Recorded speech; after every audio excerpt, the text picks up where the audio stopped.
Intuition is genius whispering. People often ask me about leadership. I would suggest know yourself. Their business can thrive, can be better.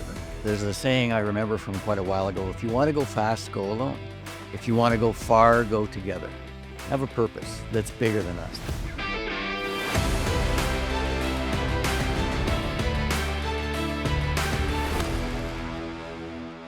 Welcome back on the Canadian Dream Podcast. Today I have a guest here in our studio in Vancouver, originally from Toronto, but he has been all over the place. He is an Olympian and a lifelong entrepreneur, and also a champion for what he calls better business. Welcome on the podcast, Rob Safrata. Thank you very much. Did I get the intro right? I think you did well. So let's start with you explaining what is better business. Better business considers more than the single bottom line of profit. And I think many people can read about stories or have examples where companies have done many things that they shouldn't have, didn't need to do, in the chase for higher profit only. And companies work in communities. They need and work with hundreds or thousands of employees. So better business is the triple bottom line business. So we consider in our decisions and measure the three bottom lines of people, planet, and profit. And it's always set in that order. And I think that's the approach to be taken. However, I also want to be clear that without profit, you can't do the other two. So this is not something that, if you don't have the profit, you're gone. Mm-hmm. So what we find is that by paying attention, measuring, and in our decisions, considering the people and the planet, that the profit is as good or better. And our longevity, resilience of the business is much higher and lower risk as well. Why does people come first? The people are the doers. They're the engine, quite frankly. They're the culture, they're the values, their trust, their relationships, their energy, they're the doers. And there's a saying I remember from quite a while ago: if you want to go fast, go alone. If you want to go far, go together. So I agree with that. I was involved with Outward Bound Canada for quite a while, and that's related to that. So with people that have a similar passion, similar values, self-select in, find you, believe in a similar thing, are aligned. We share a sports background. I think an amazing one is, I think it was 1980 Olympics when the American hockey team beat the Russians. How could that happen? They were a turned-on team that was unstoppable. And in business, that can happen as well. And planet. So why is planet coming before profit as well? This is related to the people, I would suggest. Again, businesses are in and of communities. So to respect our customers by not making them sick, if you will, it's a direct thing to say, but by having better ingredients, better cleaning products, not polluting the air with, our vehicles, etc., then it gives us a social license. It gives a company a social license outside of its business for contracting of, again, longevity and resilience. Here's the thing that we learned as well, though. When a company behaves like that, they end up getting better resumes. People are attracted to that. They feel pride. How do you design pride into a company?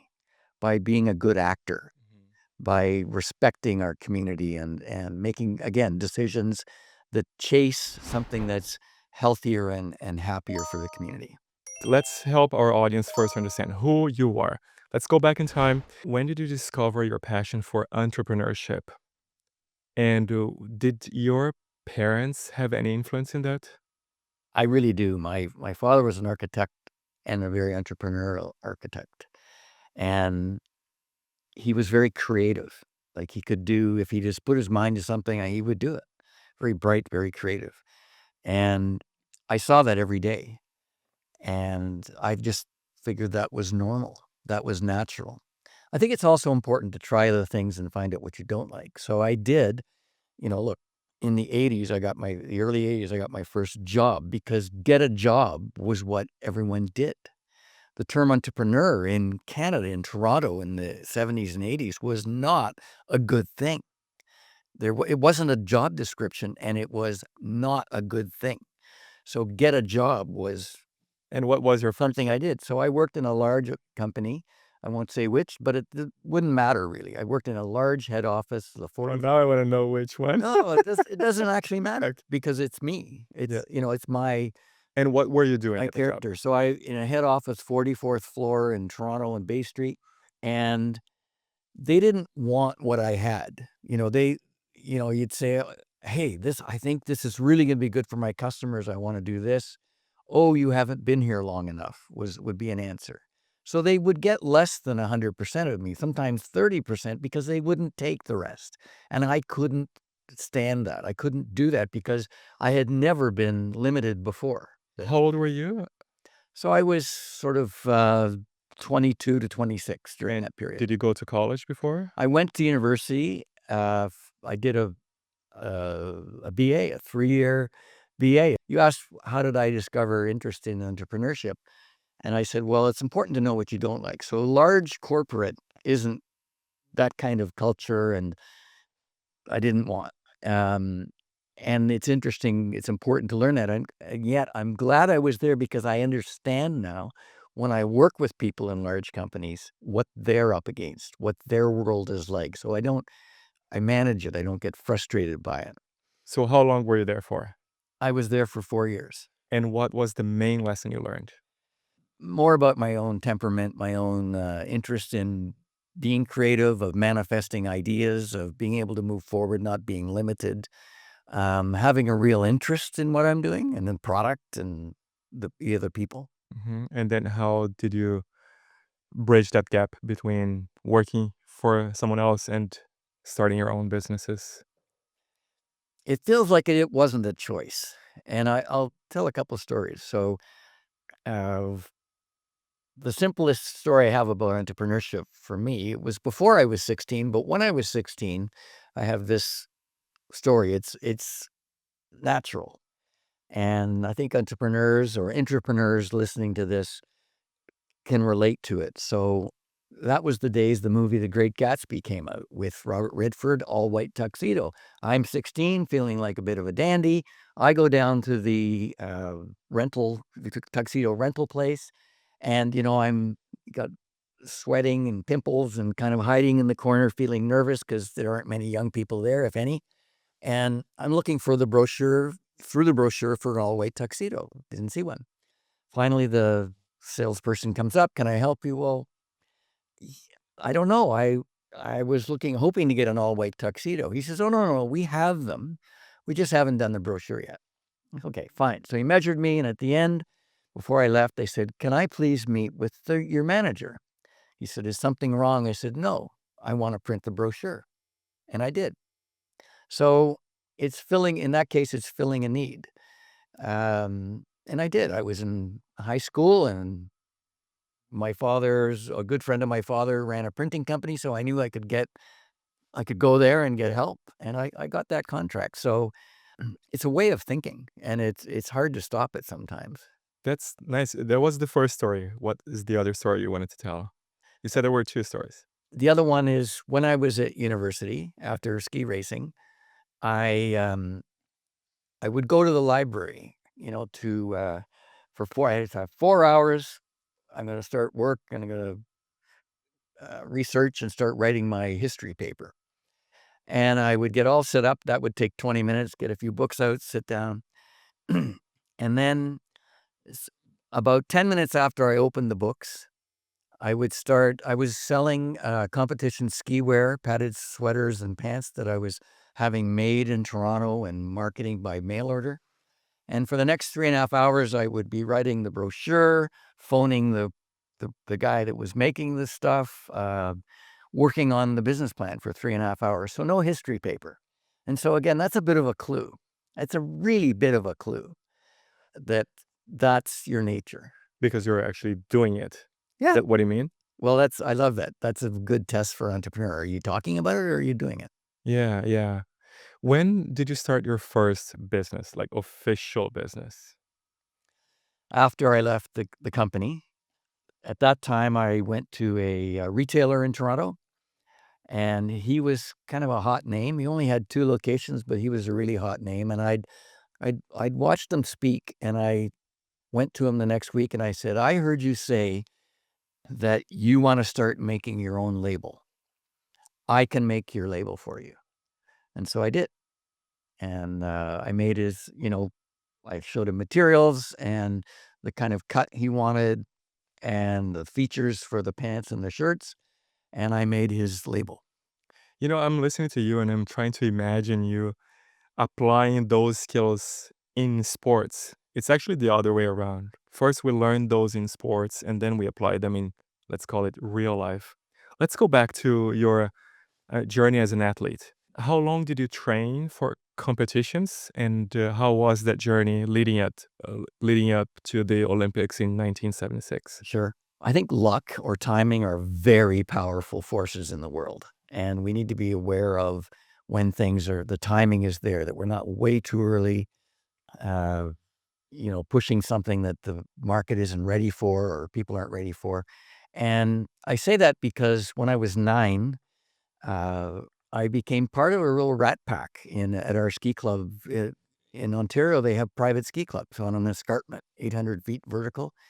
And so every weekend we would go there, and it was really just 2 days of skiing with our friends, and there was a coach from Austria, a wonderful fellow, Leo Vogren. I'll mention his name because we all love this fellow. He started it all, and we raced. They had the Nancy Green Ski League. She was our Olympic, female and world champion skier, and so they made the Nancy Green Team Ski League, and our team won the first year, our team from our club.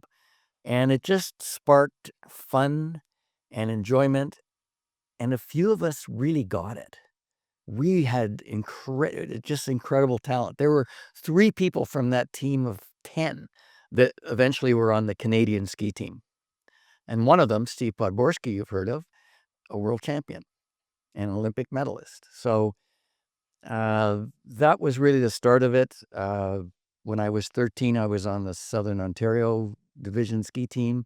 And then Steve and I, when we were 16, youngest ever guys, made the Canadian ski team at age 16. And from then on, from age 16, it's 9 months a year of skiing. Wow. Yeah. So did you go to the Olympics when you were 16? No, No, you no. were a little bit. So I went to the Olympics when I was 18. Oh, Again, wow, it's still early. yeah, very young, very young. Yeah. And then by the time I was 20, though, I retired. I retired. And why did you quit? I mean, retire. Yeah. Yeah. Quit, retired. Not sure which, both, I I guess. usually say I quit, but Yeah. it doesn't sound Let me as ask you good the as. same question. Why did you stop? I was still progressing quite Yeah. well, but I didn't. It's an education in you can be good at a lot of things, but to be truly great at something, you have to truly love it. And I liked or loved competing. Skiing, I learned something most people don't seem to know about skiing. It's cold out there. It's cold. Anyway, I'd had enough, and I'm fine with that. Yeah. So, that was quite young, and I would have continued through. I was ranked in the 30s internationally in the world in all 3 events, downhill, giant slalom, and slalom at that time. So I was doing quite well, but, I was I quite happy learned with the result. something very similar. I was training for the World Championships Okay. when I was 18. Yeah. It was gonna take place in um, Portugal, Okay. and my sister and I, older sister, we wanted to backpack around the world for 1 year, and I couldn't. I couldn't do that because I was training 10 times a week, Yeah. and that would Yeah. be the climax of my entire career as an athlete, the World Championships cross country. I did not enjoy training for cross country. 4,000 or 8,000 meters. It's not easy. And I knew I would never get a medal in the World Ah, Championships. Never. Would never happen in long distance coming from Brazil. okay. So I quit a few months before starting my world backpacking trip in Portugal. Yes. And then my sister and I, we went to watch those world championships. I was relieved that I Wonderful. was there as a tourist and not as an athlete. Wonderful. Re- Relieved. Yeah. And I remember that one of the European champion came to us. He bumped into us on the beach and asked what we were doing and who we were. We told him our story, and he admired us. Later on, I found out, oh, that's the oh Beautiful. that's whoa, that's the European champion, and he thought we were doing something awesome. Yeah. Yeah, Yeah. and but anyways, it brought good memories to me. I think we have a mutual question here, though. Sports is very singular. You know, In what sense? it's so focused. I mean, I won't say much more because I want to ask Yeah. you a question, or we can both talk about it. What in sport do you find that is an advantage, or that you learned so well, became part of your character, that it's helpful for you in your the rest of your life, Oh, in your business? did you take my questions? But we can That's talk what I about want it. to ask you. We But can. I'm quite confident we're gonna agree on this. Discipline, planning and discipline, and learning that it's daily sacrifices that enable you to reach your ultimate goals. I remember that I was pretty good at very, very disciplined, pretty good at showing up on the track at 3, 4 p.m. in Brazil, 30, 35 degrees, showing up, showing up, showing up day after day. And because I knew if I miss this training session on Wednesday, then I'm not doing this. I'm gonna need this like 1, 2 months down the road. I'm gonna miss this training session. Mhm. So what did I say? Discipline, sacrificing, and planning. Because we would also have, when you have a good coach, he will explain to you or she will explain to you, look, we're going to do this now, and then we're going to do that. And then by then, you're going to have achieved this. You're going to be able to do that. And then in September, you're going to reach your peak for this year. And then you're going to get those medals that you want. I don't say sacrifice because it didn't feel like sacrifice. I only wanted to do it. And saying no to a lot of other things meant I had a clear focus. I Yeah. really could narrow in and shut out the other things. I did some rowing after. I love rowing. And I love this T-shirt I saw on a female rower. It said, "I can't, I'm rowing." And how many times, I can't, I'm rowing or running or whatever. I'm away skiing or I have to do this. So it's this focus. And another thing is, you mentioned it in your last comment, is I learned about uh, the vision, the dream, and then backcasting. So, okay, Yeah. this year I want to achieve that level. I want to either win this or be there in the world ranking. I want to achieve this, and really fixating on the vision, if you will. But then going back, that means today I need to do this, and I need to do more of those than I did last year, and and then it's the 1,000 steps up to that thing, and the 1,000 steps aren't hard as long as you do them. Ski racing and your also is an individual sport. Yeah. So there were certain things I had to unlearn in business that I had zero training for in sport. And I'll explain it this way, that and it's still great for getting things done, but in business and in life, but let's say business, there are results and there are relationships. In sport, individual sport, there are results. Fastest time, you win. And people somehow like you or admire you. Okay, you get all that. Fastest time. No training in relationships because it's not a team sport.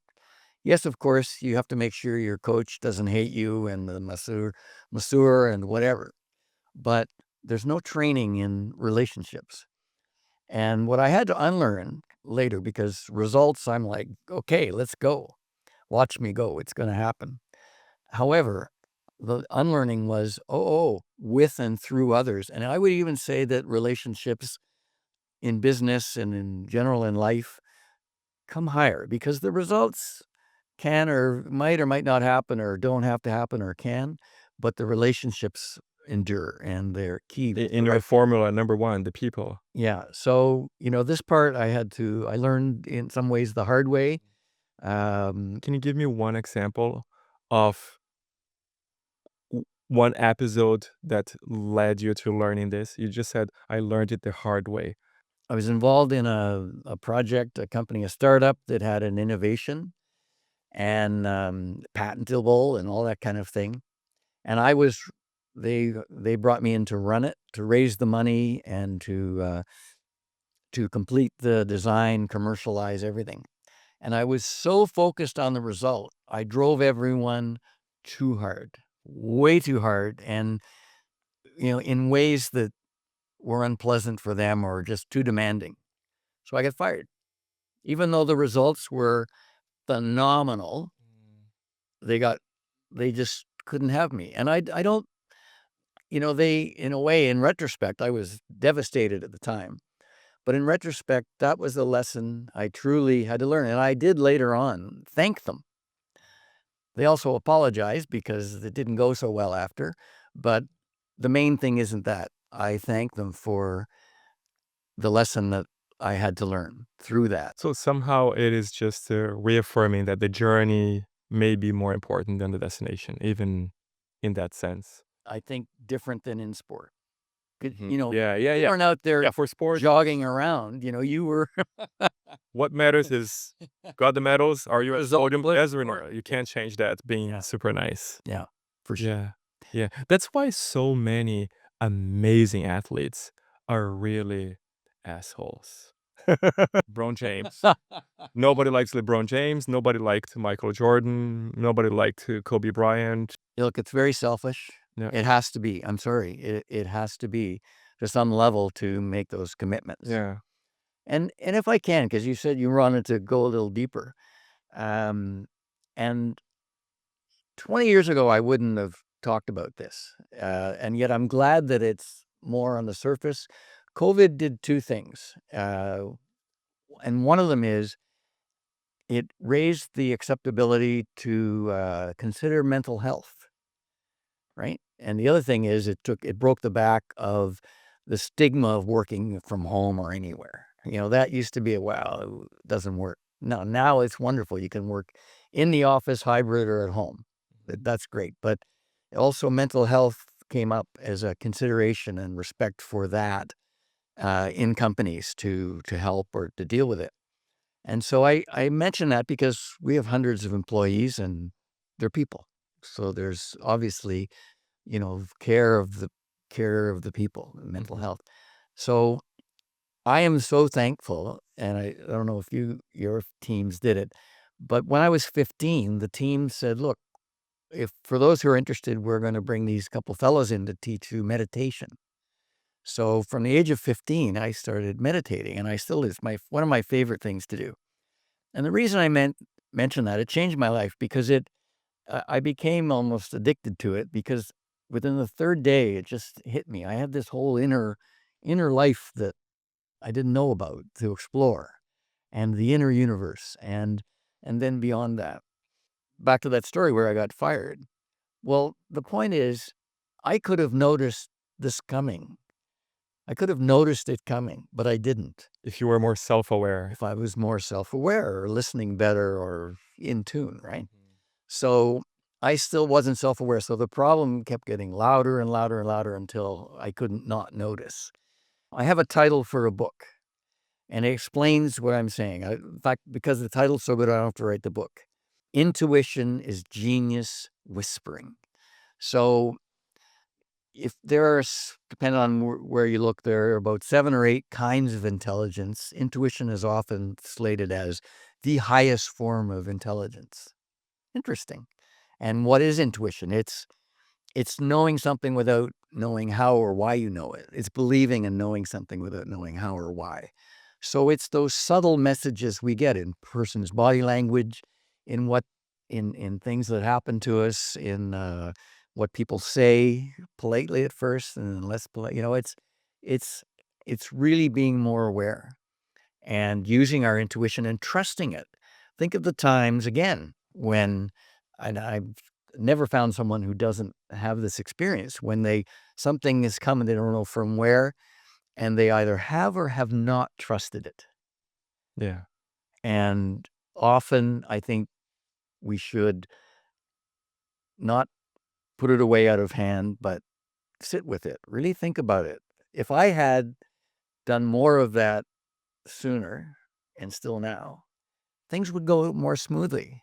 Mm. And the big decisions I've made in life have all come from, who knows, intuition or Gut feel. serendipity or who knows what. Mhm. Did you read Blink by Malcolm Sure, Gladwell? Yeah. of course, So it has it's of course, reminding me a little bit of that idea. of course. Yeah. Yeah. What lessons did you learn in business that enabled you to go to the next step? Let's start with the first company, the first business. What was the main lesson that you learned that took you to the next level? It's people that, Learning to deal with people, learning no, about it's people. people that are extraordinary and there's a fit. I can't express it enough, but when there's a fit, and let me put it this way: we're here. One of my companies is Novex Courier, and this was a company started in 1984. I bought it in 2000, and it's a local same-day delivery business with about 100 drivers. They own the vehicles. We don't. It's an owner-operator model. It's not UPS or FedEx. Is it here in Vancouver It's only? based in Vancouver and works the Lower Mainland. And because I wasn't, I didn't start the business. I came in 2000. I could have different ideas. I could look at it differently than people in the industry. And when the first hybrids came out in '03, '04, I thought, how can we get our drivers out of these terrible $3,000, you know, gas spewing vehicles that they have and into these $30,000 hybrids that are much cleaner, 99% less hydrocarbons, carbon monoxide, nitrous oxide emissions, which is not good for you and I to breathe. Yeah. I mean, that's From why, electricity. and so that's why I brought a prop. I have on my bag a portable air quality monitor Oh, because I still don't know what a ton of carbon looks like, and yet we've reduced our carbon footprint by 60% as a courier company. And I don't know, it doesn't mean anything to me, or you maybe, but you, especially as a runner, notice when you're running on the beach or in the in a mountains. city. Yeah. No, but when it's polluted, Yeah. you feel it, you know it, your body knows it. So, um, when wanted to introduce that over the next year, some of the people in the company self-selected out. We didn't hire them, but they didn't believe in it. They thought that it meant what they were doing was wrong. It didn't. It just meant, no, here's hopefully an improvement. And we were able to get drivers into hybrids, and some people self-selected in. So now we had the fit. We had an aligned team and better resumes. So we even had better people that could do it. So finding people who've already done it a few times before is people better than myself, for sure. Mhm. Finding people better than myself, where there's a fit, where there's trust. That's a that is so, so important. I'm glad you touched on that because I was thinking, how can you inspire people? And now I'll add your words to it. How can you build trust? I think it comes with the fit, quite frankly. A lot of it comes with the fit. Some of the people who self-selected out, they Mhm. left once we started the green journey, the triple bottom line journey. Um, they wouldn't trust the decision because they disagreed with it. Mhm. So trust has to do with fit as well. And of course, transparency. As a triple bottom line business, we publish our footprint, our pollution. We show everybody, hey, we're still not perfect. We show everyone. And we show them what we do socially for the people as well. So by being open with even the numbers, even the Mhm. performance of the business, and including them in it by not protecting and keeping information from them. So you have to do it. You have to live it to Yeah. earn it. I want to talk more about green energy and sustainability. I know you're a huge champion on that topic, but before that, another lesson that you learned that helped you get to the next level after you started realizing that you had to focus on good people. You mean what else? Yeah, what was another Do something. huge Okay. milestone for you No, I think in for terms of me, learning? the big change is do something bigger than us. Mm, Have a purpose that's bigger than us that we can then all aspire to together. And that when we wake up in the morning, whether if it's going well that day or not well the day before or whatever, we're still as inspired to what by the our vision. goal is, our vision that's bigger than us. It's, that does include something better for the planet, the better for the company, the profit, if you will, of course, and the people. So for me, there's always, I call it cause leadership. And I will talk about this a bit. The company that I worked with in the large company in the early 80s, they had been a go-go company for quite a while. But when I got there, there was a recession. So I always joke the day I got there, the stock started going down. And 4 years later, Coincidence. 4 years later, when I left, the stock started going up. But what that meant was the managers had to now manage. They couldn't just be doing, and everything was great. Nothing was great during the recession in that industry. And so they didn't know how to manage people. But what managing they did know was old style management. You can go back and there's, feudal times and I own you and all that. But then there was, you know, more recently command and control. So there was still some of that when I grew up.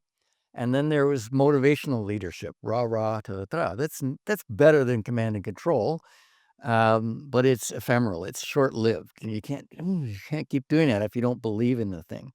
So then there's a leadership style called servant leadership, and it's well known, well written about, comprehensive. I recommend it to everyone. And this is what excited me after I left that company, is to find a better way. What's a better way? Servant leadership. What's beyond servant leadership? And this I don't find anywhere. Cause leadership. So it's a form of, it's sort of an emphasis of a certain part of for servant leadership, doing something bigger than ourselves. So I kind of combine them together.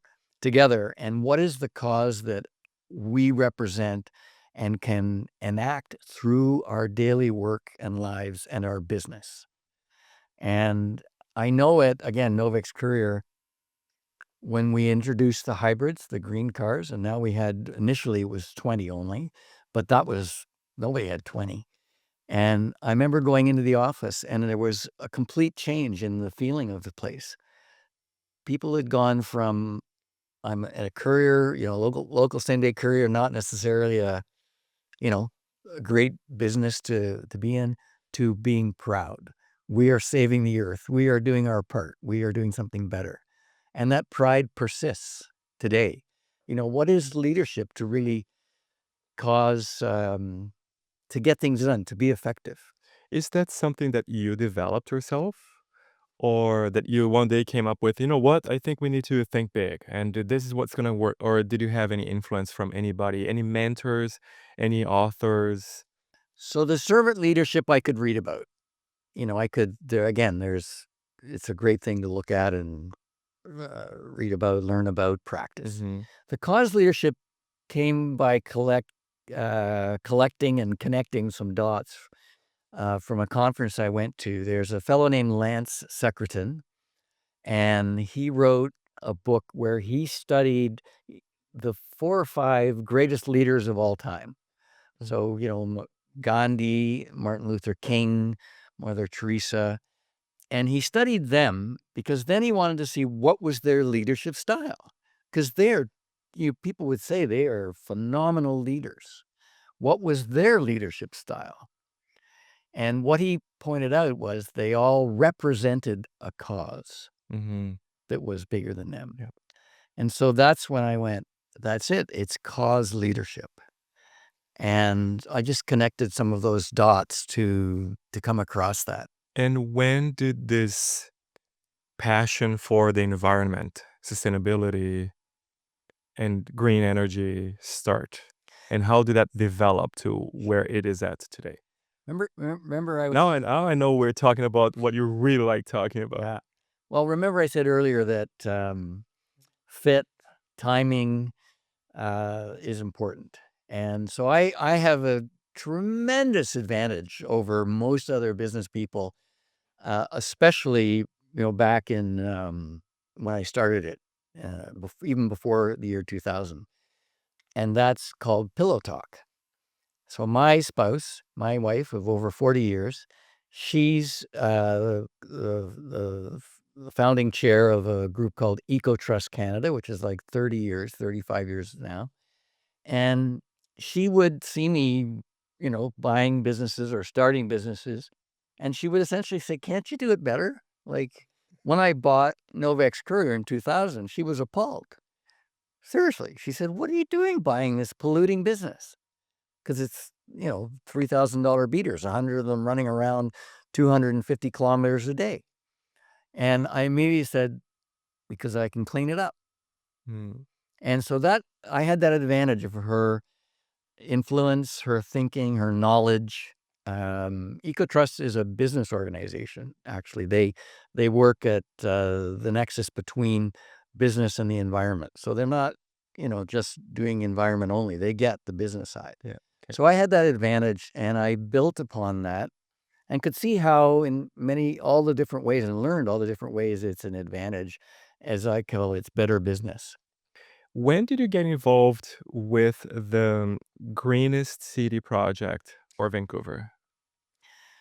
Well, that was an invitation from the mayor, because of the work we were doing, and What again was that project? pardon? What was the Well, project? that's the Novex, greening, and actually another story. So we, 100 vehicles, were able to start by getting 20 drivers in, and then we looked like we're everywhere, and hybrids were brand new, people didn't know them. I mean, I would get a thumbs up from people on the road, which is, you don't usually get when you're a courier. So, I got a call from the mayor's office. Could I come in, talk to the mayor, and just, half an hour, that's it, what we're doing. And then at the end of the meeting, Larry Campbell was the mayor then, and he said, "Okay, Rob, that's very interesting. Can you put the example on one page? I want to share it around the city, that they could see that there could be some things they could do or to inspire them maybe." And uh, fortunately, I turned to him and I said, "Tell you what, I'll get you 10 stories, 10 one-pagers, if 2 months from now you'll have, lunch, a 2-hour lunch maximum with 9 other people that are doing these kinds of things." And I took that, and I knew some of them, but the CEO of Mountain Equipment Co-op that, is wonderful that way, the CEO of Van City, Gregor Robertson, who was a future mayor, we didn't know then he was gonna be political, of Happy Planet, Peter Ladner, and these were people, there were a number of them throughout the city that were doing similar efforts in their own way, green efforts, and we had this lunch, and we each gave the piece of paper and had 5 minutes to explain what we're doing in our business, and then, Mayor Campbell said, "Well, tell you what, this is really helpful," and we all wanted it too. "Let's meet every quarter for lunch," and we helped each other out for years, Oh, wow. because we didn't know then. We didn't know what carbon offsets were. Nobody knew. Like, they were new, and, but Van City was doing research on it or trying to figure out how to do it, so they brought and shared the information with all of When us. was that again? Probably 2005 kind of Oh, timeframe. okay. Yeah. And that's how you created the Green Gang. And then yeah, well, then I became known, there's kind of a choir, as I mentioned, there's usually these groups like I had with my skiing when I was young, there was this band. Yeah. And I think it happens in sports with certain countries or, different sports. In politics, it happens. In music, it happens. In acting, it Yeah. happens. There are these, rat packs, if you will. And that created locally a bit of a rat pack. And we still meet. I mean, it's a bigger group now. Mhm. It's But the wonderful. project is dead, isn't it? What was the Well, the project final? was us uh, getting hybrids and now electrics into our fleet. So that's continues. Yeah. And we're mostly hybrids and about 10 or 12 electrics now, And we clearly want that by 2030, all the Novex courier vehicles are electric, so that we're not, polluting the air. It's quieter, Yeah. no carbon footprint, happier employees, everything. Okay, so now back to your businesses. Is Novex the main business that It is today, but a couple of months ago it wasn't. I owned a company called West Coast Sightseeing, which was a tour bus company that I bought in 2009. And I you're on went, the West Coast in Vancouver? yeah, based in Vancouver, Mm. also in Seattle and in Niagara on the American side. And uh, we were working to transition our fleet of 60 large buses to all electrics. So, so now what I'm doing, so I sold that business after COVID, and what I'm doing now is focusing on electrifying fleets for everyone: school buses, other delivery businesses, tour companies across Canada, uh, uh, automobile dealerships, the film industry, Who's building electric buses? a lot of companies now. There's in the States, Bluebird, and in Canada, there was Lion Electric. BYD is that we have just a couple of those we've had for 6 years. Out of China, they make many more electric vehicles than Tesla, and they were doing it earlier. There's a lot. I mean, the cars, just about every brand. Well, I'm sure every brand makes electric cars. Yeah, I'm just asking about buses because I don't think I have ever seen an electric bus. Transit buses, many of them are electric. Sure. No, you haven't seen many yet, but Yeah. well, if Yeah. you go to China, to Shenzhen, I was 7 years ago in a parking lot with 400 electric chargers and buses, Wow. transit buses. Wow. So it's normal over there. And Yeah, no, I always tell my wife going to China or to Korea or Japan or Singapore or Hong Kong, it's like going to the future and then coming back 20 years ago, isn't it? yeah, Doesn't it feel weird when you come back from China? Kinda? there are areas where I agree with you 100%. I mean, it's phenomenal Yeah. the scale that I they've mean, advanced. technology Sure. in that area. That too. And BYD, started as a battery making Yeah. company. And then they said, well, the hardest part's the batteries. Making the buses is easy. The cars is easy. Yeah. So what's next for you? What Uh, so I started this thing that was on the side of my desk, helping to trying to figure out how to electrify our fleets. That's what's next for me. That's what I'm doing full time now. We've got a wonderful woman who's the president of Novex Courier. I think I go there maybe every 4 months. She started as a call taker, and she's brilliant as the president. So I don't have to, you know, be distracted or work on that much. It's a wonderful business. So I focus on a company called Fuse Power, and that's helping other fleets electrify. And why don't they electrify today? It's not because there aren't the vehicles. I mean, there's a bit of that, but it's not just because there aren't the vehicles. It's because the electric buses and trucks, medium heavy duty fleets, are double or even triple the cost of the gas diesel equivalent. Because it includes the infrastructure. You have to set up your own gas station, which is charging, and that takes time and money and maintaining.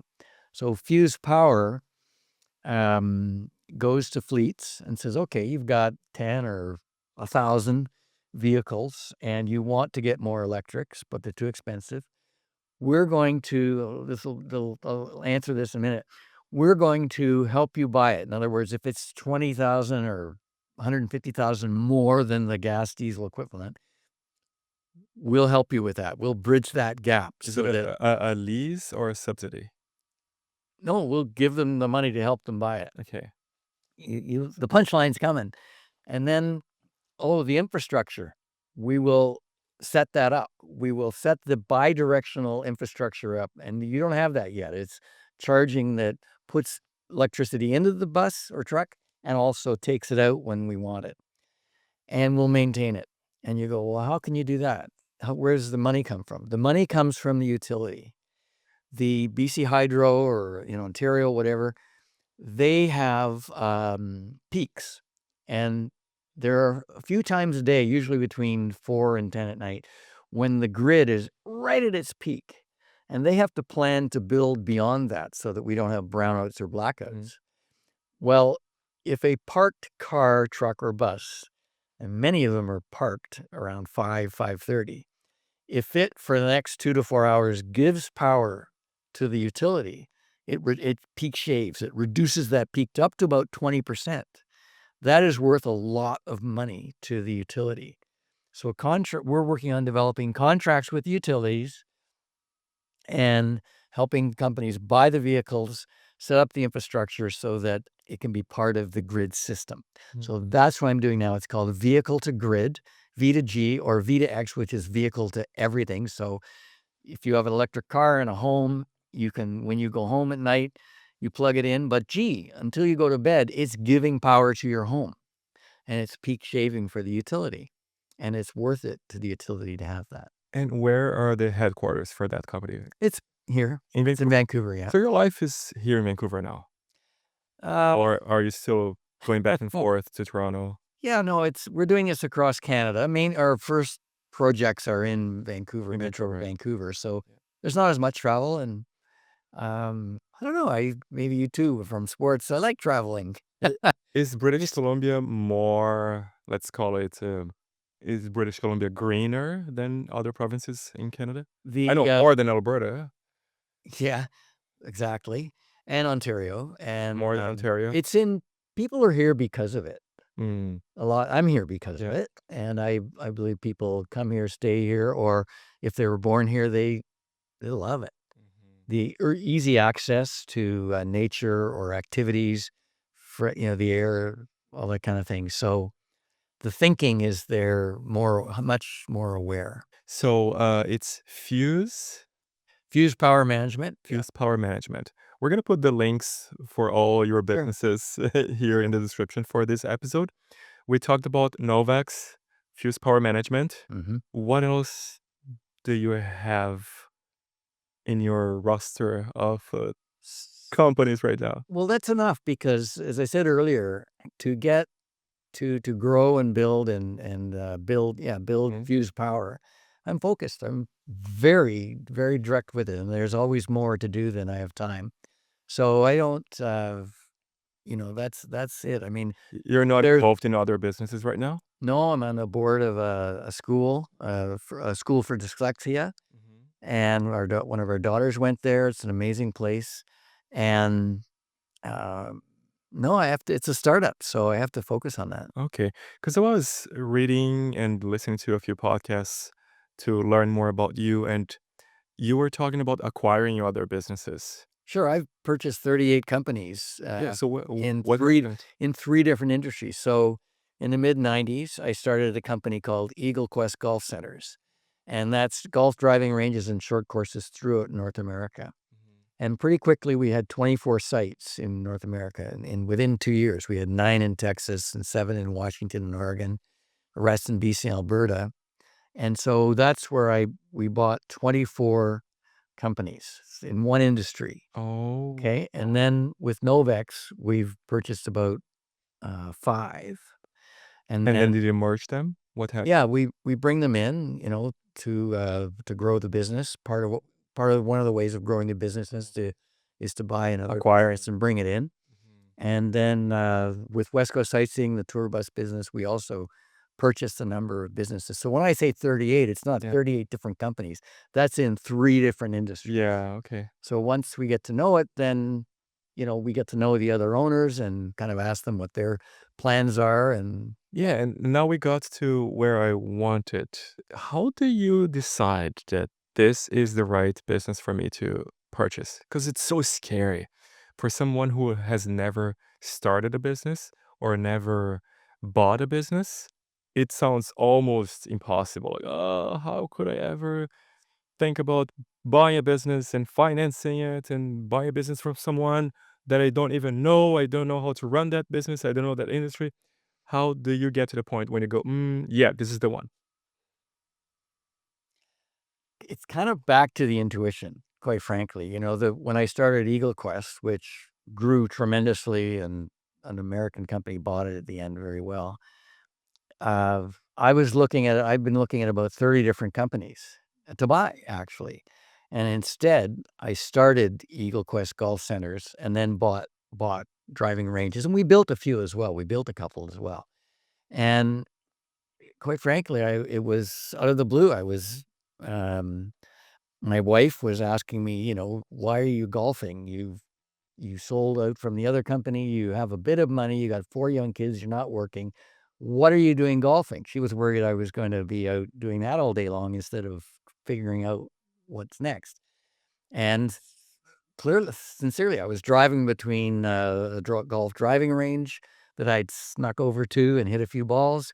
And when I left it in my mind, I just thought, oh, these places are all terrible. They're just terrible. And then as I was driving into work, it dawned on me, that's what I'm going to do. I'm going to consolidate golf driving ranges and improve them. And it was so powerful. I knew. So when you say it's scary, it's not scary when you know. Yeah. Yeah. It's not at all. It becomes a must. Yeah. I'm not sure how to explain it. And then it's small steps. So buying a company, for instance, the tour bus company. I'd looked at about 40 different businesses, 10 years later. And by doing the research I remember walking into the company when we were considering, and I could feel it. I could feel it. I said, okay, I understand this. Doesn't seem that complicated. They're a good company. The price isn't going to kill me and it's a fair price. And I know some people in there, it just all fits. You know it. Okay. Can I drive that home enough? It's scary until I know it. Yeah. Yeah. When you know it, it's easier, of course. What do you think is better, to buy a business from someone who's about to retire so you can take over, or buy a business from someone who has just got started so they can run the business for you? It depends. Ah. Clearly, no, clearly it depends. It really depends on you. It's quite a good lever if you're buying something where they continue to run it. Mhm. That's really special because then you're not doing it and you can only do so much. Otherwise you get in the way. Although if So you have we've a done team, both. you have the right people to run it, you can just So use look, them. in Texas, I mentioned we had 9 sites in the 90s, right? It's a long way away, Texas. And the first site we bought there, we bought it as much because of the fellow that was running it. And, So see, you just answered the question. it and he became our Texas manager, and he went and he knew already and they knew him, and he went and was helped us buy the other 8. And then he was the manager of the whole state. And we weren't there. We don't tell people what to do because we're not there. Um, And what is better? Another similar question. Is it better to run a business that is doing well so you can just acquire it and let it continue to do well, or a company that is not doing so well so you can fix it up? Again, we've done both. Novex Courier, actually, the bank was about to put it in bankruptcy when we bought it. So in other words, it was losing money. In that way, on that bottom line, it wasn't doing well. However, it had you know, 80 amazing drivers. It had people in the office. Karen, that's the president now, was there as a call taker. It had the systems, it had everything. And so it was doing about as badly as you can imagine. Uh, but the people were there, and it just needed a couple things to shift and an injection of some money. We've bought ones where they're doing fabulously well, and but do we think, is there something we can add to it or bring to it? Otherwise, you're trading a dollar. Like, can you make your dollar a dollar and 10, a dollar 50 because you bring something new in or make it more efficient or whatever? So there's where the economics come in too. It really, I don't think it's either or. It depends on your situation, your timing, what you bring to it. I know a fellow I met the other day. He's buying companies, and one of his criteria is that the company's been around at least 20 years. And because there are many companies that haven't brought in efficiencies, new technology that they could really boost their business or reduce their costs or both, that kind of thing. Novex Courier, for instance, a while ago, before there was, you could do this, we had about 16 call takers in the office. And everybody would order on by phoning. Now only 15% of people do. So people order online. Yeah. It's quicker and easier for them. They don't have to wait on the phone. They get good at it. And there's still 15% that like to call in or need to, or they don't have access to a computer. But over time, that took about 5-6 years to implement and get people into it. Over time, now there are 6 people working there. We didn't fire anybody, but over time, it's not a, people usually move on to a different job or something more interesting over time. Mhm. So think about that. That's 10 people. So the cost of that went down. If we hadn't done that, we wouldn't be a company anymore, quite frankly, because it would Yeah. cost too much. How long is Novex, by the way? Well, 1984 was started. We bought it in 2000. Wow. So it's been around. 40 years. Yeah. Yeah. Wow. 41 years. Okay. Yeah. Close to my age. How's his math? It's close to my age. I was born in 81, so. Okay, there you go. That helps. Easy. Okay. I know we have other things to do today, but I still want to ask you a few more questions. Are you okay? I'm great. Yeah. Coffee's wonderful, and Feel so are you. comfortable. Okay. Your morning routine, or better, your daily routine. You are in your 60s now? Yeah? Yeah. Are you a morning person? Morning routine. Now, the word routine is not a word I understand. No? And again, that's personal. So, I mean, the easy thing is when I get up, I love to just go downstairs, have a glass of water, and meditate. I love that. So you wake up and you meditate. Yeah, but I do it in other rooms, and I moved around a bit. I'm not Yeah. in my bed, and I meditate. And And you live with your wife? with You part, live together? Huh? she meditates on her own sometimes. Okay. Yeah, but I think, and Brett, the people at Novex or others would. I'm hard to what's the word? Clamp down. I had someone working with me a while ago, and they were really helping me, kind of like more like an EA. And after a few months, she said, "You don't need an EA. You need a handler." So I'm a little elusive, and I think you're asking a question about routine. And that's not me. So I'm not sure I can answer that well. Okay. Uh, Important is what I don't do, what I say no to, Yeah. and then focusing on what I am doing. Here's the key. What's the number one thing every day? What's the one thing I want to do this day, to achieve that will make everything else easier? And if I do that and make sure I get that thing done that day, then I'm moving forward.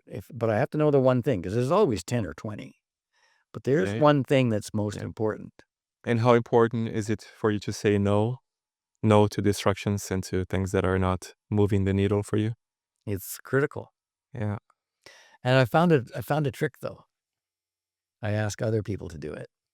Oh, okay. It's not just me, the athlete, anymore. It's a business. And I have other people who are better at Gatekeepers. me at Gatekeep that other thing. Mhm. What made you decide to come on the podcast, by the way? Because you could have said no. Oh, that's clear. That's part of the cause. I believe I am a champion. I want to be a champion for people learning and knowing that their business can thrive, can be better, while they consider and maximize their opportunities for the people in their business and the environment, the planet. And so thank you for the opportunity to spread that message somewhat, and that others might go, "Oh, what could we do in our business, or what could I do in my life?" That kind of thing. And so thank you for helping me get that out there through your channels, through our channels, that kind of thing. And it's part of it is part of my work to Spread the word. share the experiences and give examples. And I will give one really strong example here. So in '07, '08, I actually went to Nashville and was trained by Al Gore to give the Inconvenient Truth talk from the movie.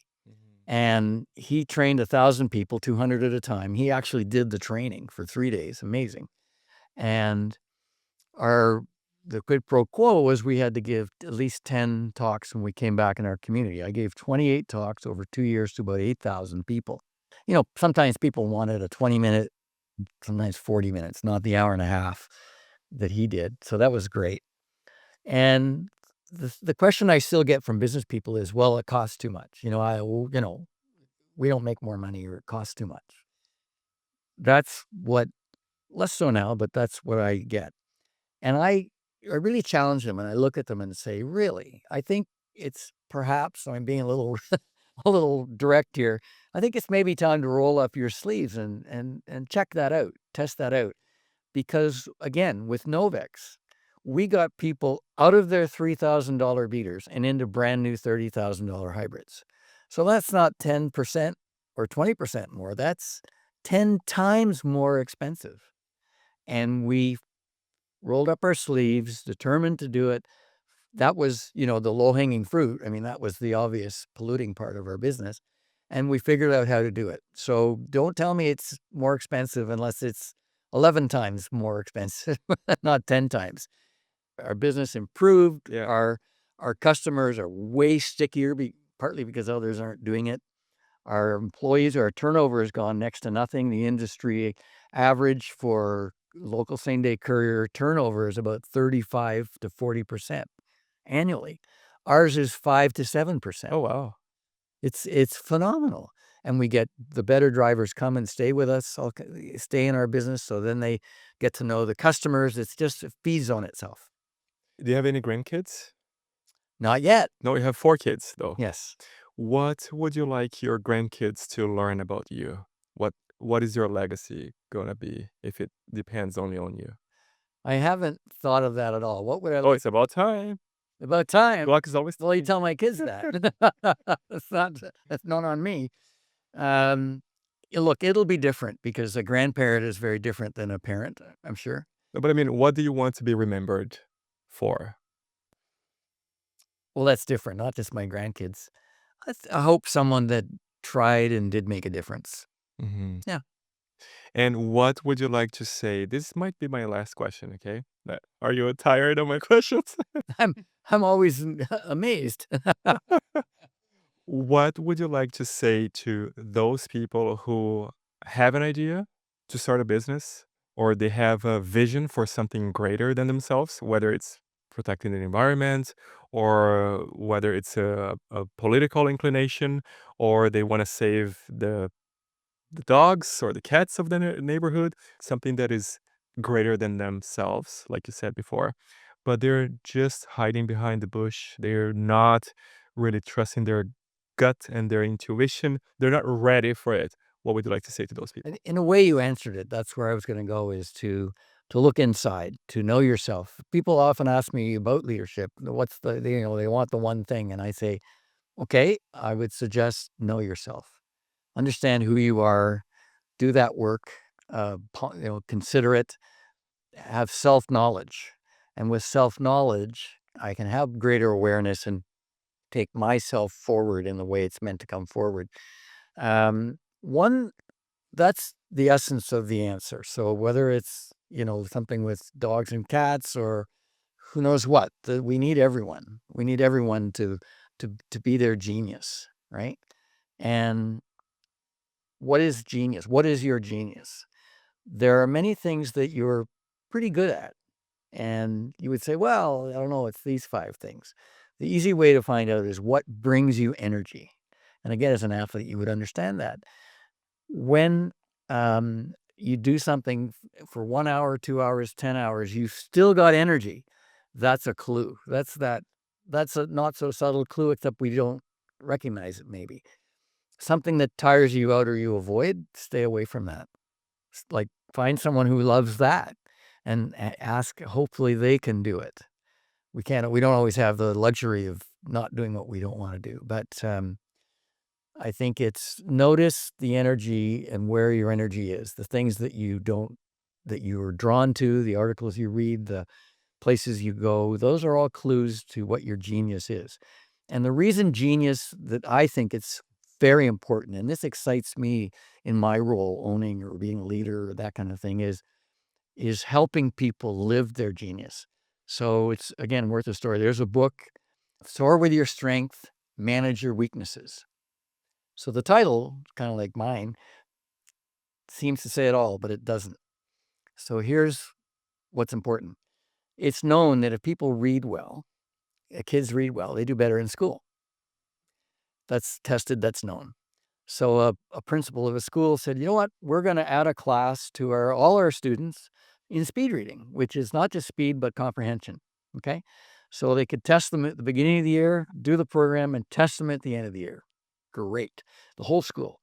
The strong readers at the beginning, reading at, 200, 300 words a minute. The weak readers, 100, 150 words a minute. Do the program, amazing success. The weak readers now, 250 words a minute, 300, just like the strong readers. The strong readers were reading at 5,000 to 8,000 words per minute. The weak will never hold a candle to that. They can never get there. Never, ever, ever. Mm-hmm. That's those strong readers, that's their genius. So the power of knowing that, believing it, finding it is key. And doing it. Nice. You are also a speaker. How can people reach out to you for speaking engagements? In this modern day, LinkedIn is amazing. Mm. LinkedIn is amazing. And, I yesterday phoned someone in Alberta because they'd reached out, and we get back to them, and it's a key contact for us now in Alberta. And I think that's works really well. Okay. And there aren't many Safratas around. Believe me, got his brother and sister here, and that's it in Canada. So if you're watching this on YouTube or listening to this on Spotify, the link to your LinkedIn profile is also here in the description. Great. Okay? Great. This is it. This Thank you. was our Canadian Dream podcast for today. Thank you very much. Yeah. Appreciate it. Yeah, it was great having you. And remember, if you're watching this on YouTube, remember to share this episode and to write your comments. I want to know what you think about this guy's adventures as an entrepreneur and champion for better businesses. Yes, yes. Yeah. Thank you so much. And remember to subscribe if you haven't yet. I will see you on the next episode.